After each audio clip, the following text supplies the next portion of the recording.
Hello student. आज हम लोग बेटा एक रिएक्शन की बात करने जा रहे हैं, बोरोडीन हुंसडीकर रिएक्शन। बहुत ही मोस्ट इंपॉर्टेंट रिएक्शन है, इसको ध्यान समझिए कि बोरोडीन हुंसडीकर रिएक्शन क्या होगी। सुनो बेटा, देखिए सबसे पहले तो हर बच्चे को ये पता होना चाहिए कि आरसी जो डबल ओ एच होता है, इसे बेटा हम लोग इंग्लिश में फैटी एसिड कहते हैं और हिंदी में सभी को पता होना चाहिए इसे वसी अम्ल के नाम से जाना जाता है। ओके बेटा, तो R C double O H को फैटी एसिड कहते हैं और हिंदी में क्या कहते हैं, इसको वसी अम्ल कहते हैं। अब कंडीशन ये होती है कि जो R C double O H होता है इसको फैटी एसिड वसी अम्ल कहते हो, तो हम लोगों को बोरोडीन हुंसडीकर रिएक्शन में इस वसी अम्ल को नहीं बल्कि इस वसी अम्ल के सिल्वर लवण को लेना है। अब सिल्वर लवण कैसे बनाएंगे, तो देखो क्या है, फैटी एसिड है तो हम लोग यहाँ से H को हटाकर बस Ag लगा देंगे। तो अगर Ag लगा देंगे तो यहाँ पर कंपाउंड क्या बनेगा, RC डबल ओ Ag। तो ये तुम्हारे सामने हो गया वसी अम्ल का सिल्वर लवण, यानी silver salt of fatty acid के नाम से हम इसको जानेंगे। फिर समझ लीजिए, इसके दो नाम हो गए, या तो आप इसको कहिए हिंदी में वसी अम्ल का सिल्वर लवण, या फिर हम इसको कहते हैं silver salt of fatty acid. अब ये RC की रिएक्शन आपको किससे करानी है, Br2 से यानी ब्रोमीन से करानी है। ठीक है बेटा, और वो भी ये रिएक्शन किसकी प्रेजेंस में होती है, CCl4। इसका देखिए क्या नाम होता है, एक तो आप इसको कार्बन टेट्राक्लोराइड या इसका दूसरा नाम क्या होता, पायरीन के नाम से जानते हैं। तो जब हम RCOOAg यानी एक प्रकार से silver salt of fatty acid, मैं लिख रहा हूँ यहाँ पर, इसको हम लोग silver salt of fatty acid के नाम से हम इसको जानेंगे। रिएक्शन ब्रोमीन से कराई, वो भी CCl4 की प्रेजेंस में। तो आपका ब्रोमीन जब इस पर अटैक करेगा तो देखिए यहाँ से क्या होगा, यहाँ से एक तो कंपाउंड आपका देखो क्या बनेगा, CO2 का मॉलिक्यूल यानी कार्बन डाइऑक्साइड का मॉलिक्यूल। दूसरी बात है कि जो सिल्वर एक धातु है यानी एक मेटल है। मेटल हमेशा हाइलाइट के लिए लविंग होती है, तो सिल्वर किसका लविंग हुआ, हाइलाइट का। तो ये सिल्वर किसको अपनी ओर अट्रैक्ट करेगा, Br को, और जब Br को अट्रैक्ट करेगा तो यहाँ से आपका AgBr का मॉलिक्यूल बाहर हो जाएगा, एक चीज़। दूसरी चीज़ बेटा यहाँ से क्या बाहर होगी, कार्बन डाइऑक्साइड यानी CO2 बाहर होगी। ध्यान समझना, एक CO2 गैस यानी कार्बन डाइऑक्साइड गैस बाहर होगी, दूसरा एक साल्ट बनेगा AgBr, क्योंकि सिल्वर किसका लविंग होता है, हाइलाइट का। अब इधर एक एल्काइल ग्रुप बचा, इधर ब्रोमीन हुआ, तो उस कंडीशन में आपका RBr यानी एल्काइल ब्रोमाइड यहाँ पर क्या हो जाएगा, फॉर्म हो जाएगा। और इस तरीके से इस RBr को हर बच्चा क्या बोलेगा, एल्काइल ब्रोमाइड के नाम से हम इसको जानेंगे। अब इसी रिएक्शन को हम लोग बोरोडीन हुंसडीकर रिएक्शन कहते हैं। अब R की जगह पर हम लोग क्या कहते हैं, CH3 लिख दे। अगर CH3 COOAg अगर हम लेंगे और रिएक्शन कराएंगे ब्रोमीन से CCl4 की प्रेजेंस में, देखिए काफ़ी बच्चों को ये प्रॉब्लम होती है कि नाम पढ़ना। देखो CH3 को आप लोग मिथाइल बोलना कहीं शुरू कर देते हो, जबकि मैंने कई बार बोला कि CH3 अगर CO से अटैच है तो फिर इसका मिथाइल नाम नहीं होता है, इसका नाम बेटा एसेट होता है। इस CH3 को एसेट कहेंगे, COO के लिए 8 बोलते हैं, तो क्या बना, एसीटेट। और जो मेटल सिल्वर, मेटल का नाम हमेशा पहले लिखा जाता है। अगर आज यहाँ Ag है तो सिल्वर पहले लिखोगे, सोडियम होता तो सोडियम पहले लिखो, लेकिन यहाँ बोरोडीन में सोडियम आपको यूज नहीं करना है, तो यहाँ पर इसका नाम बेटा क्या होगा, सिल्वर एसीटेट होगा। ठीक, रिएक्शन ब्रोमीन से कराई CCl4 की उपस्थिति में, तो आप समझ गए सिल्वर किसका लविंग है, हाइलाइट का। तो आप समझ गए होंगे यहाँ से AgBr का मॉलिक्यूल बाहर होगा और साथ में आपका CO2 यानी कार्बन डाइऑक्साइड बाहर होगा, और बेटा यहाँ पर आपका क्या कंपाउंड बनेगा, CH3 सिंगल बॉन्ड Br यानी मिथाइल ब्रोमाइड बन जाएगा। इसी तरीके से अगर हम R की जगह पर CH3 न लेके अगर 2 कार्बन का R ले तो 2 कार्बन का R क्या होता है, एक पहला कार्बन होगा CH3 और दूसरा होगा CH2 और COOAG। अब नाम पढ़ो, Ag का नाम क्या लिखोगे, Ag का नाम सभी बच्चे क्या लिखेंगे, सिल्वर। उसके बाद क्या होगा CH3 CH2, जैसे CH3 का नाम एसिड होता है वैसे इस CH3 CH2 का नाम प्रोपियान होता है, तो इसका नाम बेटा क्या होगा, प्रोपिऑन होगा। समझिए मेरी बात को, तो Ag का नाम सिल्वर होगा, CH3 CH2 में प्रोपियान होगा और COO का नाम 8, तो पूरा नाम क्या बनेगा, सिल्वर प्रोपियोनेट बनेगा। अब इस सिल्वर प्रोपियोनेट की रिएक्शन ब्रोमीन से करा दे, वो भी CCl4 की प्रेजेंस में, तो ऐसी कंडीशन में यहाँ पर क्या होगा, एक CO2 और AgBr आप समझ गए बाहर निकलेगा, तो यहाँ पर क्या बचेगा, CH3 सिंगल बॉन्ड CH2। देखो जैसे यहाँ R को नहीं टच किया, जैसे R अपनी जगह पर मेंटेन था, यहाँ CH3 अपनी जगह मेंटेन था, तो आज R की जगह पर तुमने क्या लिखा, CH3 CH2, तो वो अपनी जगह पर मेंटेन रहेगा, तो CH3 CH2Br, इसका नाम क्या होगा, एथाइल ब्रोमाइड। और आपका AgBr और CO2 का मॉलिक्यूल आपका बाहर हो जाएगा।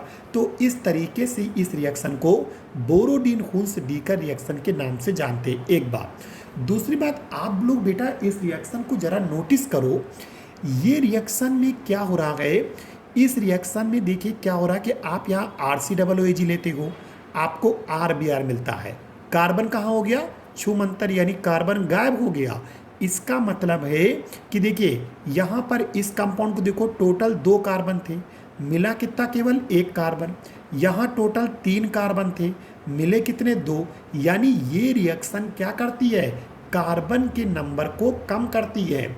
तो कभी भी अगर आपको एक कार्बन को कम करना हो तो आप आराम से इस बोरोडीन हुन्स डीकर रिएक्शन को यूज कर सकते हो। जैसे हम आपसे कह दें कि चलिए एक छोटा सा कन्वर्जन हम बात करते हैं, हमने कहा चलो भैया ये एथाइल एल्कोहल है और एथाइल एल्कोहल को आप सभी बच्चे मेथाइल एल्कोहल में कन्वर्ट करो। तो देखो जरा गौर से, एथाइल एल्कोहल में 2 कार्बन है, मेथाइल एल्कोहल में 1 कार्बन है, तो कार्बन को कम करना है तो हम बोरोडीन हुन्स डीकर रिएक्शन लगा दें, 1 कार्बन कम हो जाएगा। लेकिन क्या बोरोडीन हुन्स डीकर रिएक्शन सभी को मालूम है CCl4 की उपस्थिति में ब्रोमीन से कराते हैं, लेकिन ये रिएक्शन होती कहाँ, क्या ये रिएक्शन एल्कोहल में हो सकती, नहीं, ये रिएक्शन मैंने अभी कहा silver salt of fatty acid में होती है। तो सबसे पहले मुझे इस एल्कोहल को फैटी एसिड में कन्वर्ट करना है, क्योंकि जब तक फैटी एसिड नहीं बनाओगे तब तक आप इसमें बोरोडीन हुन्स डीकर रिएक्शन नहीं लगा सकते हो। तो चलो पहले फैटी एसिड बनाओ, बहुत आसान है, CH3 सिंगल बॉन्ड CH2OH। कभी भी फैटी एसिड बनाना हो यानी COOH तो एल्कोहल का ऑक्सीडेशन करा दिया करो। तो जब आप इसका ऑक्सीडेशन कराओगे किसकी प्रेजेंस में, K2Cr2O7 प्लस H2SO4 की प्रेजेंस में, अगर ऑक्सीडेशन कराओगे तो सभी बच्चों को मालूम होगा, कई बार बता चुका हूँ, CH2OH चेंज इनटू CHO। तो यहाँ पर पहले क्या बनेगा, CH3CHO बनेगा, समझ गए, वाटर का मॉलिक्यूल बाहर हो जाएगा और फिर उसके बाद ये CH3CHO का फिर से आप ऑक्सीडेशन कराएंगे, ऑक्सीजन फिर से अपने आप हो जाएगा, आपको कराने की जरूरत नहीं है। तो CHO चेंज इनटू COOH, तो आपका कंपाउंड क्या बनेगा, CH3COOH। देखिए फैटी एसिड बन गया। अब आपको इसमें सिल्वर साल्ट लाना है, तो आप इसकी रिएक्शन किससे करा दो, AgOH से करा दो। ये एसिड ये बेस, तो एसिड बेस मिलकर क्या बनाता, साल्ट और वाटर ही तो बनाता है। तो यहाँ से H यहाँ से OH, वाटर मॉलिक्यूल बाहर हो जाएगा और आपको क्या मिलेगा, CH3COO मिल जाएगा। और अब आप इसकी क्या करा दीजिए, बोरोडीन हुन्स डीकर रिएक्शन लगा दीजिए CCl4 की उपस्थिति में ब्रोमीन से। तो आप समझ गए होंगे एक मॉलिक्यूल क्या बाहर होगा, CO2 का, एक मॉलिक्यूल किसका बाहर होगा, AgBr का, और यहाँ से CH3 और यहाँ का Br मिलकर क्या बना देगा, CH3Br। देखो एक कार्बन फट से कम हो गया। अब आपको एल्कोहल बनाना है, तो एल्कोहल बनाने के लिए आप क्या करते हो, सबको मालूम है ना, एक्वस KOH। पोटेशियम, देखो पोटेशियम फिर से क्या है, धातु है ना, मेटल है, तो मेटल किसका लविंग होता है, हाइलाइड का, तो KBr का मॉलिक्यूल बाहर हो जाएगा और इस तरीके से आपको मेथाइल अल्कोहल फॉर्म हो जाएगा। तो देखा आप लोगों ने, बोरोडीन हुंस डी का रिएक्शन को यूज करके हम लोग कार्बन के नंबर को इस तरीके से कम कर सकते हैं। तो ये आपकी रिएक्शन कंप्लीट हुई, जिसे बोरोडीन हुंस डी का रिएक्शन कहते हैं। अगली कुछ स्टूडेंट को प्रॉब्लम हो रही थी एल्कोहल की जो रेड फास्फोरस की प्रेजेंस में। देखिए नेक्स्ट मैं सेकेंड रिएक्शन बात कर रहा हूँ कि अगर आपको एल्कोहल दिया जाए और इसकी रिएक्शन हाइलोजन से करा दे और वो भी रेड फास्फोरस की प्रेजेंस में, तो बहुत ही सिंपल रिएक्शन होती। देखो बेटा, जब आप एल्कोहल की रिएक्शन हाइलोजन से कराएंगे रेड फास्फोरस की प्रेजेंस में, तो यहाँ पर हाइलोजन इस एल्कोहल पर कभी भी डायरेक्ट अटैक नहीं करता है। पहले क्या करता है, ये हाइलोजन इस फास्फोरस के साथ रिएक्ट होगा और रिएक्ट होकर फास्फोरस का एक ट्राई हाइलाइट कंपाउंड बनाएगा। सभी बच्चों को मालूम है कि फास्फोरस दो तरह के हाइलाइट बनाता है, एक बनाता है ट्राई हाइलाइट, एक बनाता है पेंटा हाइलाइट। बात समझ, जैसे आपने सुना होगा PCl3 और PCl5, लेकिन यहाँ पर क्या बनेगा, ट्राई हाइलाइट बनेगा, पेंटा हाइलाइट नहीं बनेगा। तो ट्राई हाइलाइट बनेगा, फिर जब वो ट्राई हाइलाइट बन जाएगा, वो ट्राई हाइलाइट फिर इस एल्कोहल पर क्या करेगा, अटैक करेगा। तो सबसे पहले आपको करना क्या है, इस फास्फोरस की ट्राई हाइलोजन से रिएक्शन करा के ट्राई हाइलाइट बनाना। तो कैसे, फास्फोरस लिया, इसकी रिएक्शन सीधे हाइलोजन से कराओ, कोई दिक्कत नहीं, और रिएक्शन करा के आप यहाँ पर क्या बनाओ, PX3 यानी ट्राई हाइलाइट बना। देखिए ट्राई हाइलाइट बन गया, तो PX3। अब आपको रिएक्शन सर बैलेंस नहीं हो रही है, तो कोई दिक्कत नहीं। देखो बेटा, 3 क्या होता है, ऑड नंबर, तो कभी भी ऑड अगर आ जाए तो बैलेंस करने के लिए उसको पहले इवन कर दिया करो। इवन कैसे करोगे, 2 से मल्टीप्लाई कर दो तो इवन हो जाएगा। तो 3 2 जा कितना हो जाएगा, 6। अब 3 2 जा 6 के चक्कर में यहाँ फास्फोरस तो 2 हो गए, यहाँ एक ही था, तो आप इसमें 2 से मल्टीप्लाई कर दो तो 2 फास्फोरस हो जाएंगे। हाइलोजन 6 थे, यहाँ 2 ही हैं, तो यहाँ 3 से मल्टीप्लाई कर दो, तो ये देखिए आपकी रिएक्शन बैलेंस हो जाएगी। अब आपका ट्राई हाइलाइट बन गया। अब आप एल्कोहल ले लो, तो एल्कोहल की रिएक्शन अगर क्या कर दो, ट्राई हाइलाइट कंपाउंड से करा दो। तो सभी बच्चों को ये बात पता होनी चाहिए कि जब ट्राई हाइलाइट कंपाउंड अटैक करता है तो साइड प्रोडक्ट में क्या निकलता है, सभी को मालूम है, साइड प्रोडक्ट में H3PO3 निकलता है, जिसे हम लोग फास्फोरस एसिड, नाम बहुत याद रखा करो, आप लोग से पूछते हैं आप लोग भूल जाते हो। तो जब भी फास्फोरस का ट्राई हाइलाइट एल्कोहल पर अटैक करेगा तो क्या बाहर होता है, H3PO3। कैसे, यहाँ से OH और यहाँ से P।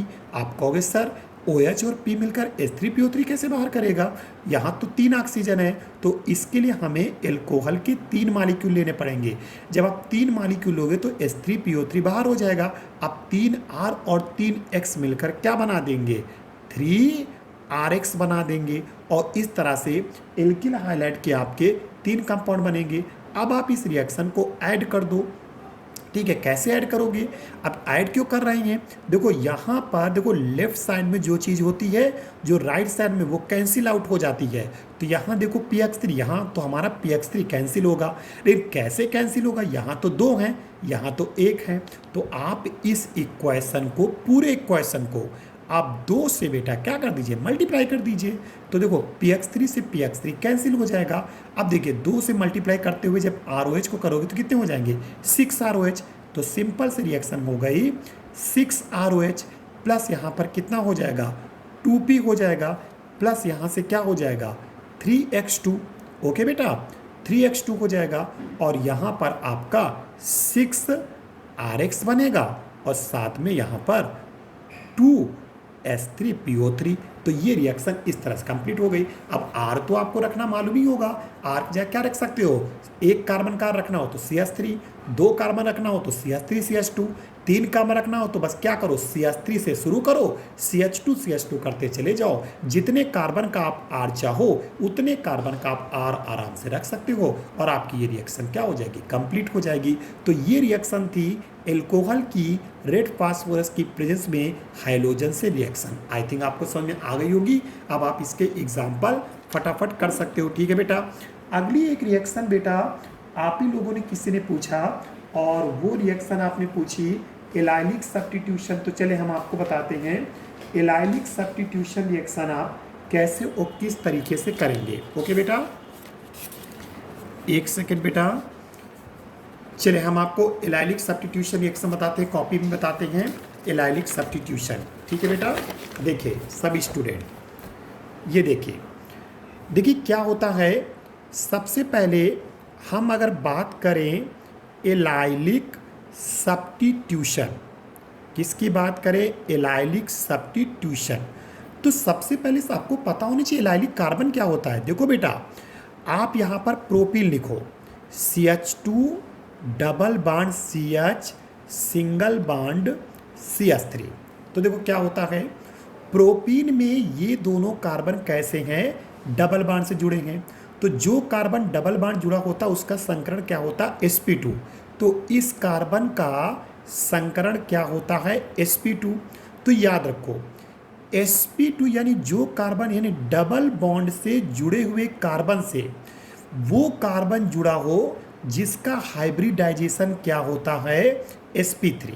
समझना, यानी डबल बॉन्ड से जुड़ा हुआ वो कार्बन, यानी ये कैसा है, डबल बॉन्डेड है, ये कार्बन डबल बॉन्डेड है जिसका हाइब्रिडेशन क्या है, sp2। तो ऐसे कार्बन से अगर कोई ऐसा कार्बन जुड़ा होता है जिसका हाइब्रिडेशन sp3 हो, तो उस कंडीशन में उसी sp3 कार्बन को हम लोग क्या कहते हैं, एलाइलिक कार्बन के नाम से हम इसको जानते हैं। ठीक है बेटा, तो क्या बोला, sp3 hybridised carbon, sp3 hybridised carbon जो आपके डबल बॉन्ड से जुड़ा होता है जिसका हाइब्रिडेशन क्या होता है, sp2। भाई डबल बॉन्ड से जुड़ा तो sp2 तो होएगा ही, जो सिंगल बॉन्ड से जुड़ा वो sp3 होगा। तो बस इतना याद रखो कि sp3 हाइब्रिड वाला जो कार्बन होता है जो तुम्हारे एक प्रकार से डबल बॉन्डेड कार्बन से अटैच होता है, उसी कार्बन को हम लोग एलाइलिक कार्बन के नाम से जानते हैं। अब होता क्या है कि जब हम इस प्रोपीन की रिएक्शन इस तरीके से अगर हम लोग किससे करा दे, क्लोरीन से, और वो भी कैसे करा दे, हाई टेम्परेचर पर 500 डिग्री सेल्सियस। देखो बेटा, अगर ये टेम्परेचर लो होता, अगर टेम्परेचर लो होता तो हाइड्रोजन जो है वो इस पर ऐड हो जाता, कहाँ पर, एक इस वाले कार्बन पे और एक इस वाले कार्बन पे, यानी लो टेम्परेचर पे हाइड्रोजन एडिशन रिएक्शन शो करता है। समझो, अगर लो टेम्परेचर होगा तो क्लोरीन क्या करेगा, एडिशन रिएक्शन शो करेगा, लेकिन यहाँ टेम्परेचर हाई है तो हाई टेम्परेचर पे पहले समझो, हाई टेम्परेचर में ये जो क्लोरीन होगा वो कैसे टूटता है, होमोलिटिक फ्यूजन होता है, इस तरीके से बराबर टूटेगा, और जब बराबर टूटेगा तो उस कंडीशन में यहाँ पर फ्री रेडिकल आएंगे। कौन सा रेडिकल आएगा, और फ्री रेडिकल हमेशा सब्स्टिट्यूशन शो करता है। तो इस तरीके से यहाँ पर जो क्लोरीन होगा वो यहाँ पर एडिशन नहीं शो करेगा, सब्स्टिट्यूशन शो करेगा। तो वो सब्स्टिट्यूशन के चांसेस कहाँ होते हैं, हमेशा sp3 कहाँ होते, ज़्यादातर sp3 एक प्रकार से हाइब्रिड कार्बन में होते हैं। तो इस प्रकार से इस Cl2 का अटैक कहाँ होगा, इस एलाइलिक कार्बन पे होगा। कहाँ पर होगा, एलाइलिक कार्बन पे। यहाँ से हाइड्रोजन को हटाएगा और क्लोरीन आके बैठ जाएगा, इसीलिए इस रिएक्शन का नाम पड़ा एलाइलिक सब्स्टिट्यूशन।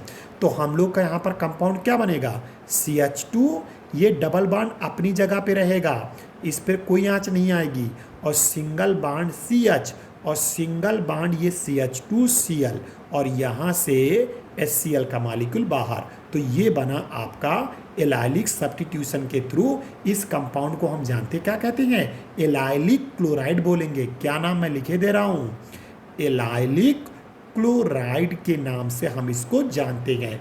तो एलाइलिक सब्स्टिट्यूशन के थ्रू यहाँ जो कंपाउंड बना वो एलाइलिक क्लोराइड बनेगा। ओके बेटा, तो ये रिएक्शन याद रखना।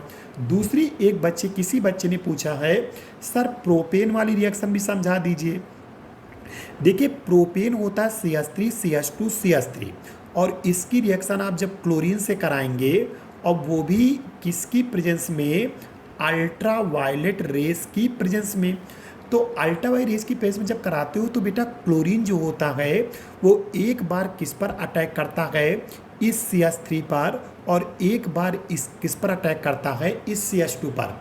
अब ऐसा क्यों करता है, वो 2 कार्बन पर क्यों अटैक करता है, तो देखिए यहाँ पर क्या होता है, एक बार इस CH3 पर अटैक करके ये फर्स्ट डिग्री कार्बोनियम आयन बनाता है, और फिर एक बार इस CH2 पर अटैक करके ये सेकेंड डिग्री कार्बोनियम आयन बनाता है। बात समझ रहे हैं, एक बार Cl2 पर अटैक करेगा तो फर्स्ट डिग्री कार्बोनियम आयन, और ये CH2 पर अटैक करेगा तो सेकेंड डिग्री कार्बोनियम आयन। अब होता क्या है कि देखिए, अगर मैं अटैक कराऊं कहाँ पर, CH3 पर, तो पहला कंपाउंड CH3 पर अटैक करेगा तो सब्स्टिट्यूशन कराओ, तो यहाँ से H हटाओ, Cl लगाओ, तो यहाँ पर क्या होगा बेटा, CH3 सिंगल बॉन्ड CH2 और सिंगल बॉन्ड CH2Cl। ओके बेटा, तो ये हुआ आपका क्या, इसे कहते हैं 1 क्लोरो प्रोपेन। इतनी तो IUPAC आप सभी बच्चों को आती होगी। उसके बाद क्या होगा, जब ये CH2 पर अटैक करेगा तो यहाँ से H हटेगा, Cl आएगा, तो यहाँ पर कंपाउंड क्या बनेगा, CH3 CHCl और सिंगल बॉन्ड CH3। तो ये तुम्हारे सामने 1 2 3, तो ये बेटा क्या बना, 2 क्लोरो प्रोपेन, 2 क्लोरो प्रोपेन। अब कोई बच्चा कहे, आप देखो 2 क्लोरो प्रोपेन जो बनता है वो 55 पर, साथ में HCl भी निकलेगा, ध्यान रखना। अब ये बनेगा 55% और ये बनेगा 45%। अब कोई स्टूडेंट कहता है सर ये 55% क्यों बनना, ये 45% क्यों बनना, तो उसका रीज़न है कि 2 क्लोरोप्रोपेन से अगर आपने क्लोरीन को हटाया तो यहाँ CH पर प्लस आया, तो सभी लोग ध्यान दें। देखो बेटा, जब खाली कार्बन पर प्लस का चार्ज आ जाए तो उसे कहते हैं थर्ड डिग्री कार्बोनियम आयन। समझिए मैं क्या कर रहा हूँ, थर्ड डिग्री कार्बोनियम आयन। जब बेटा CH पर प्लस का चार्ज आ जाए तो इसे कहते हैं सेकेंड डिग्री कार्बोनियम आयन, और जब बेटा यहाँ पर क्या आ जाए, CH2 पर प्लस का चार्ज आ जाए तो इसे कहते हैं फर्स्ट डिग्री कार्बोनियम आयन। तो यहाँ पर देखिए क्या है, C पर प्लस आया third degree carbonium ion, CH3 पर प्लस आया सेकेंड डिग्री, CH2 पर प्लस आया फर्स्ट डिग्री। तो सबसे ज़्यादा स्टेबल कौन होता है, थर्ड डिग्री कार्बोनियम आयन, उसके बाद होता है सेकेंड डिग्री, उसके बाद होता है फर्स्ट डिग्री। समझ गए सभी लोग, तो सबसे ज़्यादा स्टेबल कौन है तुम्हारा, थर्ड डिग्री। उसके बाद यहाँ पर क्या होगा, थर्ड डिग्री, फिर सेकेंड डिग्री, फिर फर्स्ट डिग्री। तो ऐसी कंडीशन में सेकेंड डिग्री ज़्यादा स्टेबल होता किससे, आपके फर्स्ट डिग्री से। तो इसलिए ये ज़्यादा बनता है, क्योंकि जो ज़्यादा स्टेबल होगा उसके बनने के चांसेस भी ज़्यादा, तो ये ज़्यादा बनेगा और ये कम। इस तरीके से रिएक्शन आपको कंप्लीट करनी है। ओके बेटा, सभी बच्चों को शायद समझ में आ गया होगा। Thank you very much.